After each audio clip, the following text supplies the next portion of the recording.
আল্লাহর এক বান্দা ছিল নামাজের সিজদায়। আল্লাহর ডাক দিয়ে বলে, বান্দা তুই যতই নামাজ পড় আর যতই সিজদা কর, তোর ঠিকানা জাহান্নাম।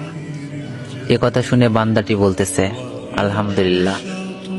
আল্লাহ বলে, এই বান্দা, জাহান্নামের কথা শুনে কেউ আলহামদুলিল্লাহ কয়?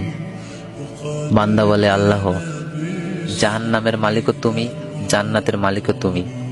তুমি আল্লাহ যদি খুশি হয়ে আমাকে জাহান্নামও দাও, আমার আপত্তি করার কোনো অধিকার নেই। আল্লাহ বলতেছে, বান্দা, জাহান্নামে গেলে তুই পুড়ে যাবি, তোর কষ্ট হবে।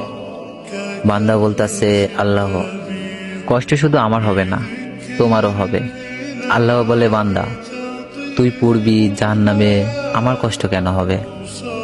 বান্দা বলে, আল্লাহ, মায়ের কোলে সন্তান যদি পানিতে পড়ে যায়, তাহলে দুনিয়ার কোনো মাই যেমন দূরে দাঁড়িয়ে থাকতে পারে না, দৌড়ে গিয়ে বাচ্চাকে কোলে নেয়, আমার বিশ্বাস ওই মায়ের চেয়ে কোটি কোটি গুণ দয়া তোমার বেশি।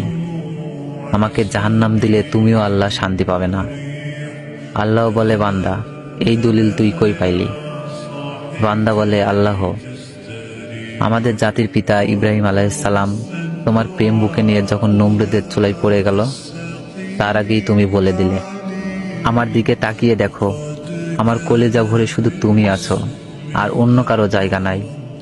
আল্লাহ বলে, বান্দা আমার প্রেমের ভক্তি নিয়ে যদি কেউ জাহান্নামেও যায়, আমি জাহান্নামকেও জান্নাত বানিয়ে দিব। সুবহানাল্লাহ।